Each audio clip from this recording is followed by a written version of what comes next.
Ada orang bilang begini sama saya, Ustadz, apa pentingnya sih kita belajar agama orang lain? Wong agama sendiri aja belum beres kita pelajari. Al-Quran saja belum bisa kita baca. Kok kita sudah mempelajari agama orang lain? Kan ada yang komentar begitu, betul nggak? Saya jelaskan begini. Karena kita tahu Pak Bu, Nabi itu buta huruf, betul? Nabi itu tidak bisa membaca, tidak bisa menulis. Kenapa tidak bisa membaca dan menulis? Nah, itu sudah diprogram sama Allah. Karena Nabi Muhammad itu akan menerima wahyu Al-Quran.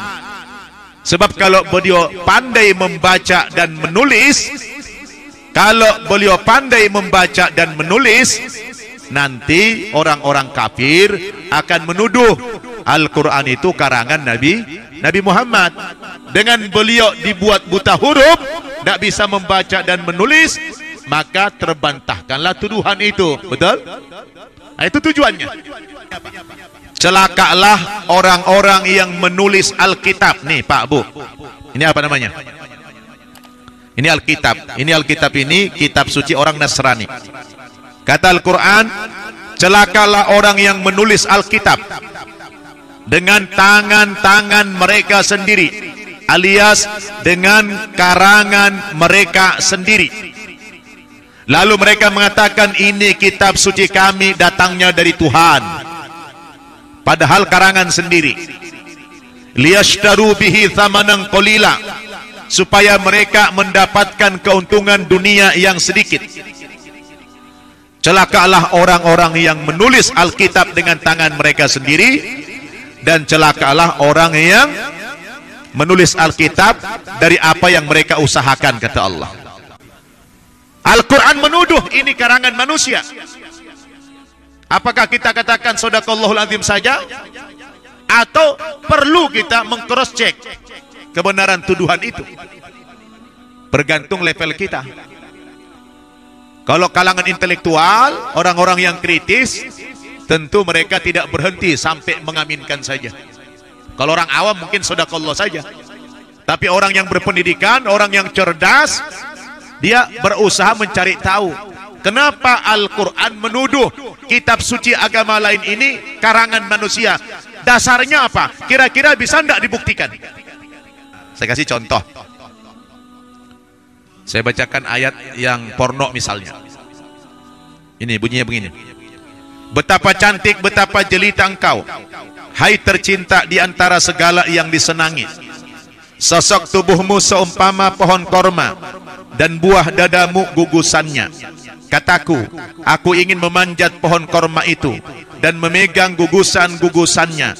Kiranya buah dadamu seperti gugusan anggur, dan napas hidungmu seperti buah apel. Kata-katamu manis bagikan anggur, dan seterusnya lah. Kira-kira ini kitab suci dari Tuhan atau bukan?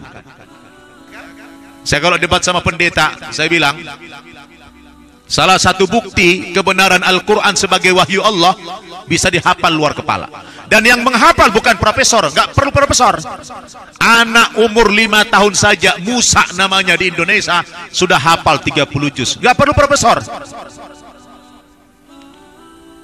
Anda, saya bilang sama dia, saya berani taruhan sama Anda, kalau ada satu orang saja dari Kristen, satu orang, satu orang saja dari kalangan kalian yang bisa hafal Injil ini seutuhnya, taruhannya bukan cuma uang, saya berani taruhnya potong leher saya bilang. Potong leher saya, kalau ada satu saja. Mau namanya paus kah? Mau namanya tongkol kah? Mau namanya teri kah? Silakan. Ya.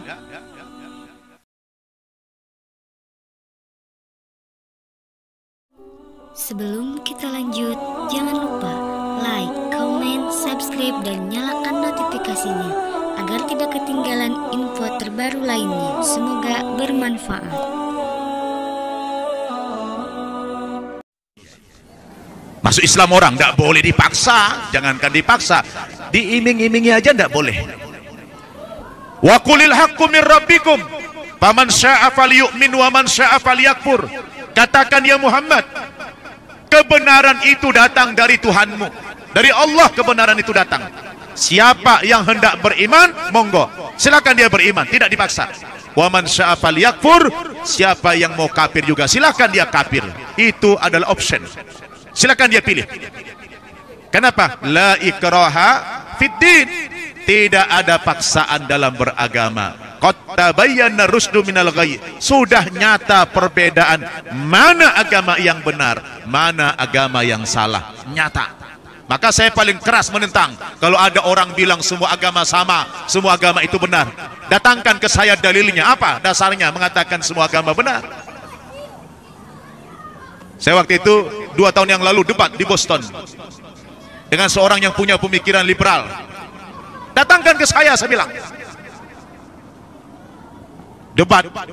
Begitu saya pakai ini, Pak, berdalil berhujah pakai Bible, baru takluk imannya. Jadi kalau kita, Pak, berhadapan dengan orang-orang liberal, jangan pakai Quran, sebab dia juga jago Al-Quran. Tapi kita debat sama dia pakai ini. Nah, inikah yang Anda maksud semua agama itu benar, semua agama itu sama? Atas dasar apa Anda mengatakan semua agama itu benar? Apakah Anda sudah baca konsep agama orang lain ini? Nah, kalau sudah begitu, Pak, baru kaku. Nah, itu penting. Makanya hari ini saya akan menyampaikan kajian perbandingan agama. Sekali lagi, yang kita bandingkan berapa agama, Pak Bu? Cukup 2 saja. Yang disebut agama apa tadi? Agama samawi. Kan ada 3 tadi. Yahudi, Nasrani, Islam. Yahudi, kenapa tidak terlalu kita bahas? Karena Yahudi ini jarang kita berbenturan secara akidah. Yahudi itu tidak pengen mengyahudikan agama kita, tapi dia pengen apa? Mengyahudikan pola pikir kita, mengyahudikan ekonomi kita, mengyahudikan mental kita, mengyahudikan cara hidup kita. Itulah yang perlu diyahudikan dari agama mereka. Tapi kalau agama tidak bakal, karena agama Yahudi bukan agama misi. Jadi sekali lagi, cuma 2 saja yang mau kita bandingkan. Maka temanya adalah urgensi mempelajari Kristologi. Pentingnya kita mempelajari Kristologi. Kristologi itu adalah ilmu yang mempelajari tentang seluk-beluk agama Kristen. Nah, saya nggak usah bacakan semua ini karena waktunya udah habis. Ini aja, langsung kepada inti. Apa itu Kristologi? Adalah ilmu yang mempelajari tentang seluk-beluk agama Kristen dan kekristenan. Ada orang bilang begini sama saya, Ustadz, apa pentingnya sih kita belajar agama orang lain? Wong agama sendiri aja belum beres kita pelajari. Al-Quran saja belum bisa kita baca, kok kita sudah mempelajari agama orang lain? Kan ada yang komentar begitu, betul nggak? Saya jelaskan begini. Kalau Bapak Ibu membaca Al-Quran, coba teliti Al-Quran dari Al-Fatihah sampai An-Nas, yang jumlahnya berapa ribu ayat? 6.236 ayat, 114 surat, 30 juz. Kalau kita baca itu, sebetulnya sepertiga isi Al-Quran itu hanya membahas 2 agama terdahulu, Yahudi dan Nasrani. Bayangkan tuh, sepertiga isi Al-Quran itu hanya membicarakan 2 agama ini, dengan segala macam bentuk penyelewengannya. Sehingga mau tidak mau, Pak Bu, kita akan sering bersinggungan dengan 2 agama ini, karena Al-Quran yang membicarakan itu. Mau tidak mau. Pentingnya apa? Membahas itu untuk mengamankan iman kita ke dalam secara internal, keluar untuk menyadarkan mereka, kita ajak mereka kembali ke jalan yang benar. Jadi sasarannya 2, ke dalam mengokohkan iman kita, keluar menjadi dakwah. Itu tujuan Al-Quran membicarakan sampai sepertiga isinya hanya membahas 2 agama terdahulu itu. dengan segala macam bentuk penyelewengannya tadi. Kemudian, apa hukum mempelajari kristologi? Hukumnya mubah, boleh. Bahkan harus ada yang mewakili di antara orang Islam yang mempelajarinya. Karena Rasul dalam salah satu hadis pernah memerintahkan sahabat yang bernama Zaid bin Sabit radhiyallahu anhu untuk mempelajari bahasa Ibrani. Untuk mempelajari bahasa Ibrani. Kenapa Rasul minta bantuan sahabat kok bukan Nabi saja yang belajar bahasa Ibrani? Karena kita tahu Pak Bu, Nabi itu buta huruf, betul? Nabi itu tidak bisa membaca, tidak bisa menulis. Kenapa tidak bisa membaca dan menulis? Nah, itu sudah diprogram sama Allah. Karena Nabi Muhammad itu akan menerima wahyu Al-Quran. Sebab kalau beliau pandai membaca dan menulis,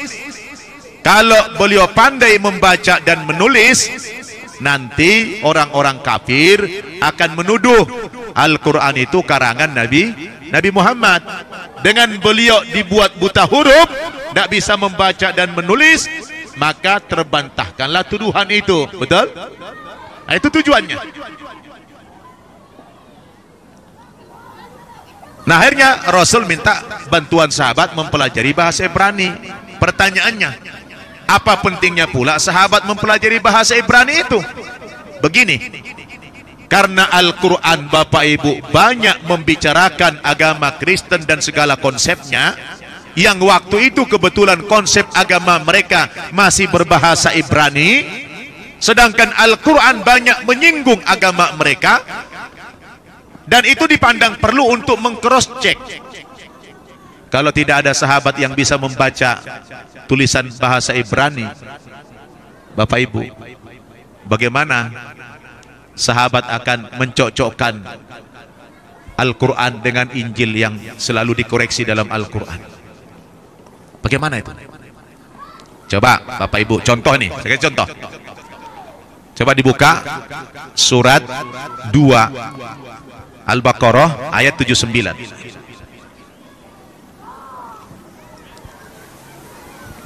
Coba dibuka ayatnya, surat 2 ayat 79, contoh.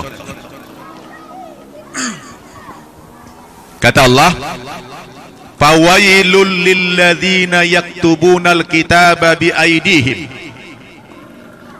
thumma yaquluna hadza min indillah liyashtaru bihi thamanan qalila fawailul lahum mimma katabat aydihim wa wailul lahum mimma yaksibun."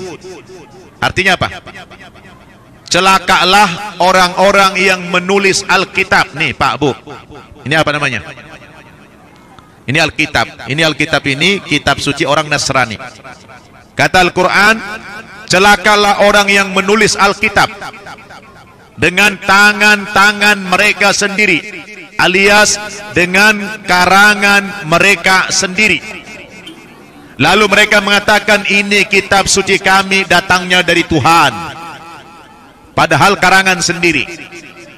Liyashtaru bihi thamanan qalila, supaya mereka mendapatkan keuntungan dunia yang sedikit. Celakalah orang-orang yang menulis Alkitab dengan tangan mereka sendiri, dan celakalah orang yang menulis Alkitab dari apa yang mereka usahakan, kata Allah.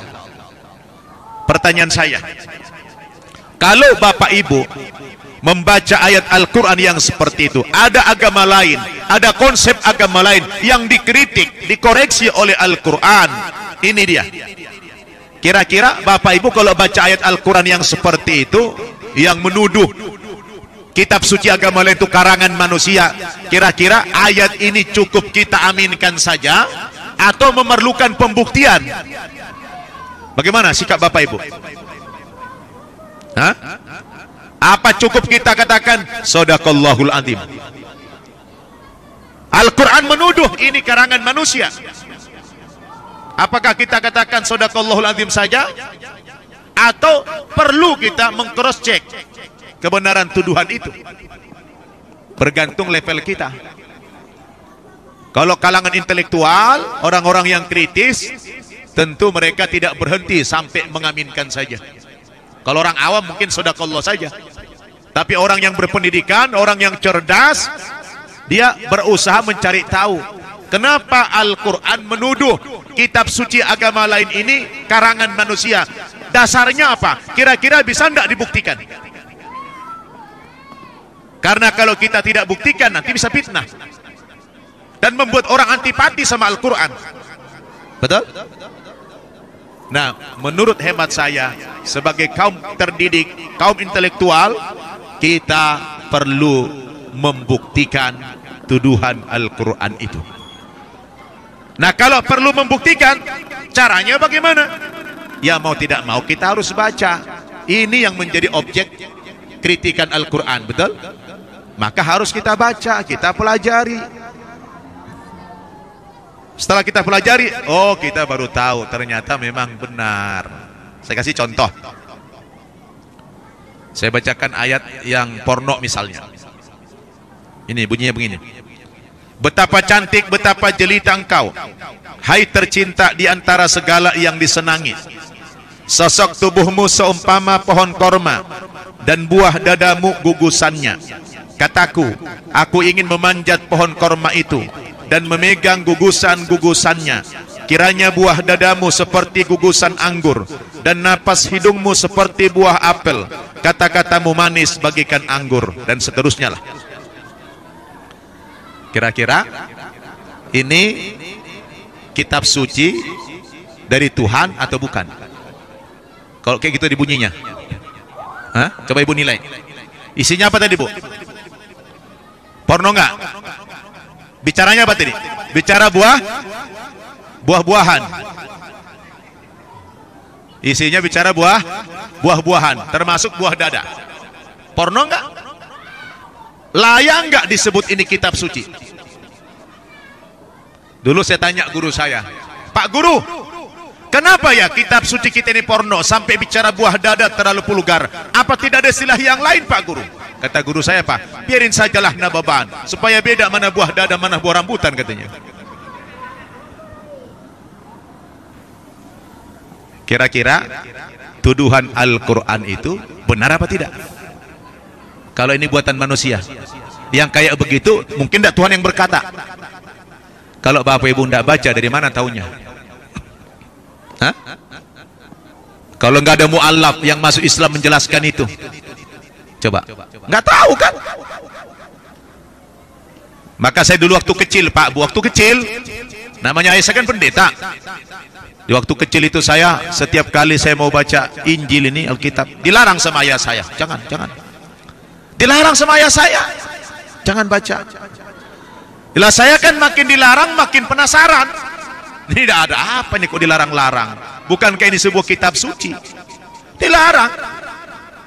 Sampai gede saya dilarang sama ayah saya. Makanya Pak Bu, tidak pernah ada namanya orang Kristen belajar Injil. Pernah Bapak Ibu dengar ada pelang taman pendidikan Injil, ada? Nggak ada. Pernah Bapak Ibu dengar ada musabaqah tilawatil Injil, perlombaan membaca Injil, ada? Apalagi sampai musabaqah hifzil Injil, lomba menghafal Injil, ada? Nggak ada. Nggak ada. Boro-boro menghafal, baca aja kagak. Ya kan? Saya kalau debat sama pendeta, saya bilang, salah satu bukti kebenaran Al-Quran sebagai wahyu Allah bisa dihafal luar kepala. Dan yang menghafal bukan profesor, nggak perlu profesor. Anak umur 5 tahun saja, Musa namanya di Indonesia, sudah hafal 30 juz. Nggak perlu profesor. Anda, saya bilang sama dia, saya berani taruhan sama Anda, kalau ada satu orang saja dari Kristen, satu orang, nggak usah banyak-banyak, satu orang saja dari kalangan kalian yang bisa hafal Injil ini seutuhnya, taruhannya bukan cuma uang, saya berani taruhnya potong leher saya bilang. Potong leher saya kalau ada satu saja. Mau namanya paus kah, mau namanya tongkol kah, mau namanya teri kah, silakan. Ya. Jangankan teri Pak, paus saja kehafal dia. Jamin, nggak akan ada yang bisa menghafal ini, betul? Kenapa? Bukan wahyu. Tapi Anda jangan coba-coba nantang kami, saya bilang. Oh, Anda tantang, kalau ada orang Islam yang bisa menghafal Al-Quran luar kepala, potong leher saya. Benar-benar saya potong lehermu, saya bilang. Kenapa? Berjuta-juta jumlah orang Islam yang hafal Al-Quran. Itu bukti Al-Quran wahyu Allah. Jadi ini nggak pernah dibaca. Nah saya,